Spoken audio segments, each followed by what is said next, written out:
Jocko Willink. So, basically, being a new leader, overcoming friction in the new organization. That's what this guy is. He's he's a new leader, overcoming friction in a new organization. And penetrating insights. Yeah, and I think what's important here is he's not a new leader like newly commissioned leader stepping up in the ranks. He's in a new organization. So he's stepping into a new organization. The new leader, yes. He's the new leader in a new situation. Gotcha. We've kind of talked about stepping up from within the organization. How do you go in and step into a new organization? Now, I'm going to look at this from a perspective of like a normal transition into a leadership position in a new job or something like that, not a hostile takeover situation. Maybe we can address that on a later time, but not a situation where, hey, they fired this guy, he had a bad reputation, the things are going wrong, you're going to step in and change it, because that would take a different leadership approach than the one that I would take and that I have taken, where you're stepping into a situation where things are going okay, but you're coming in and you've got some goals, and so you're taking over a leadership position. It happens all the time. So a couple things about this. First of all, you step into a new leadership role. You got to talk to people, but you mostly got to listen. You got to find out why they're doing things the way they are, because a lot of times there might be reasons for the way things are happening that you don't understand or that aren't really particularly evident. So you really want to not make the judgments, because you're bringing your own experience and you've done this 1,000 times, and that's why you're the new leader and that's why they put you in here. You got to set that aside and say, okay, explain to me why this process is in place, or where did this process come from, or what is this process trying to prevent? So that way you're getting smarter and you're learning, and you're not imposing your ideas, which you don't have any background for. You may have been in leadership in a different company or a different unit before, and you think you know, but you don't know. So be humble and check yourself. You got to be friendly to people, but at the same time, you got to be reserved.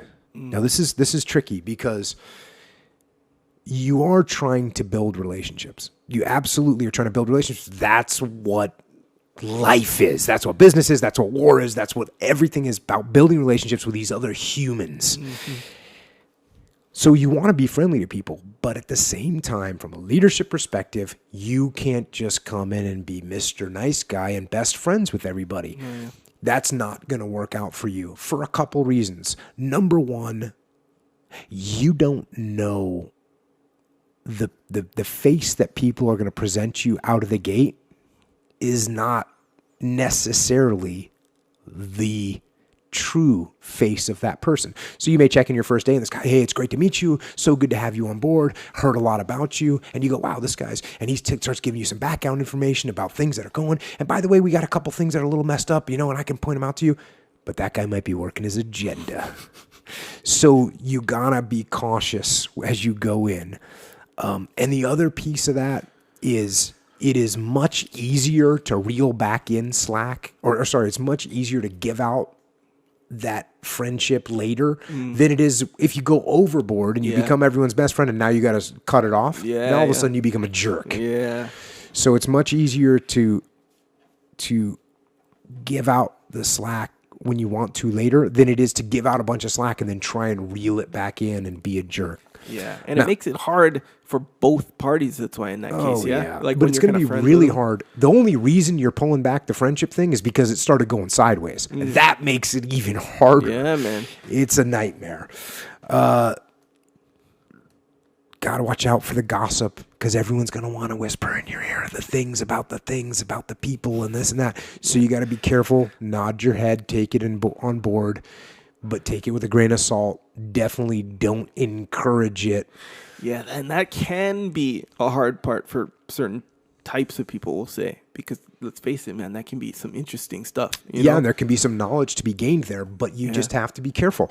You want to hear some insights, right? But be careful when the insights cross over into gossip. Yeah. And be careful that the insights are coming from people that might have agendas. In fact, they are coming from people that have agendas because everybody has agendas. And maybe the person has a positive agenda, which is to improve the company or improve the unit or improve the team, but they also might have a agenda of improving their own station in life. So you have to be careful of that. They are watching you. They are watching you when you come in to take over. They are watching you. So act accordingly. Think about the fact that they are watching you. Like I said, use caution in forming these new relationships. You got to find out who's who. You want to establish things. But again, you got to watch out because people might not necessarily be who they make themselves out to be in the beginning. So this is kind of becoming a little bit of a chorus when I talk about leading. Be humble, listen, learn, move methodically. When it does come time to make change in a new situation, most of the time I would say do it incrementally. Do smaller changes after you've assessed fully and you've got people's opinions and you've expressed and socialized your ideas, so you're not trying to roll in there and change the world. Again, now if we go into a hostile turnover situation or there's someone's been fired for cause, or that's a different situation. But for a normal transition into a new job, be humble, listen, learn, and lead. That part where you're talking about find out why they're doing the things the way they are and stuff like that. That part can be, depending on certain people's personality. Like if you're coming in as the new guy and you start asking, hey, why do you guys do it like this?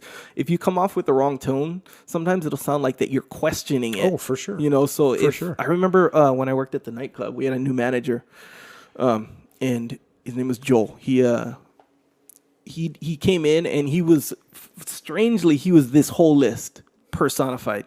He came in, he was really friendly but really reserved. But the one thing he did, kind of to address what I was talking about right here, really good job, yes. Except no, nothing. Oh, okay, cool, nothing. cool. I'm saying an example of how he clarified that he's not questioning the way we're doing stuff. He's not saying, hey, why are you doing it like that?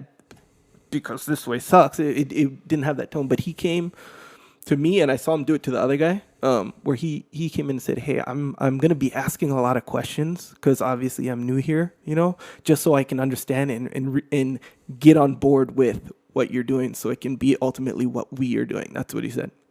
He said it in a little bit different way, obviously, but that's what he said. And that right away, so no matter what question he asked, it was almost like, shoot, I want to tell this guy how it's working. Nice. Because he's on my team. Automatically, he told me that, and he was on my team.